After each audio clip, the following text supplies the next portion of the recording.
नमस्कार, अर्चूज होम किचनमध्ये तुमचं सगळ्यांचं पुन्हा एकदा मनापासून स्वागत. आणि बघा, टिक्की बघून वाटतच नाही आहे की फक्त 2 चमचे तेल आणि भातापासून ही टिक्की बनवलेली आहे. खरंच सांगते अहो, फक्त 2 चमचे तेल वापरून मस्त कुरकुरीत अशी ही टिक्की बनवून तयार होते. चला तर मग पटकन रेसिपीला सुरुवात करूया. तर मी इथं घेतला आहे 1 वाटी भात. यामध्ये जाईल एक बारीक चिरलेला कांदा, हिरवी मिरची आणि कोथिंबीर. अजून कुठल्या भाज्या ॲड करायच्या असतील तरी चालेल. तर सर्वात आधी कांदा, हिरवी मिरची आणि कोथिंबीर घालूया.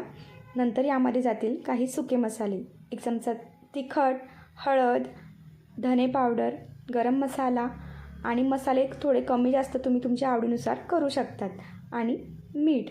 आणि 2 चमचे इथं मी बाइंडिंगसाठी घालते आहे बेसन. बेसनाने काय होईल, टिक्की छान अशी मस्त कुरकुरीत होईल. आणि हे सर्व छान मिक्स करून घ्यायचं, अजिबात पाण्याचा वापर करायचा नाही आहे. आणि सर्व हे हाताने छान भात मॅश करत जायचा आणि याचा गोळा तयार करून घ्यायचा. तर बघा, इथं गोळा तयार आहे. लगेच हाताला तेल लावायचं आणि छान अशा टिक्क्या बनवून घ्यायच्या. हाताला तेल लावण्याने काय होईल, पटपट अशा ह्या टिक्क्या बनवून तयार होतील आणि अजिबात हाताला चिकटणार नाही. आणि बघा, इथं मी मस्त छान अशी टिक्की बनवून घेतली आहे. अजिबात बघा कुठेच टिक्कीला क्रॅक गेलेले नाही आहे, छान असं त्याला बाइंडिंग आलं आहे. तर बघा, इथं सर्व टिक्क्या बनवून तयार आहे.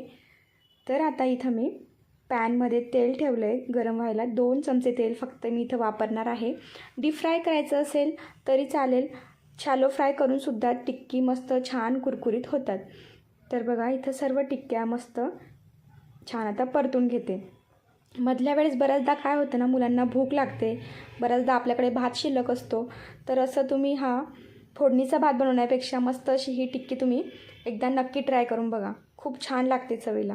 तर बघा, इथं 2 मिनटं झाली आहे. मीडियम फ्लेमवर मी एक साईडने टिक्की परतून घेतली आहे. आणि बघा, टिक्क्या काय मस्त कुरकुरीत झाल्या आहेत. तुम्ही कलरसुद्धा बघू शकता टिक्क्यांचा किती छान आला आहे. तर अगदी कुरकुरीत आणि खमंग अशी ही टिक्की बनवून तयार होते. आणि दुसऱ्या साईडने सुद्धा 2 मिनटं ह्या परतून घ्यायच्या. तर बघा, मस्त चविष्ट, खमंग, कुरकुरीत अशी ही आपली ही टिक्की बनवून तयार आहे. कलर बघा काय छान आला आहे आणि मस्त कुरकुरीत अशी ही टिक्की, भातापासून बनवलेली टिक्की बनवून तयार आहे. तर कसा वाटला तुम्हाला आजचा व्हिडिओ, मला कमेंट करून नक्की सांगा.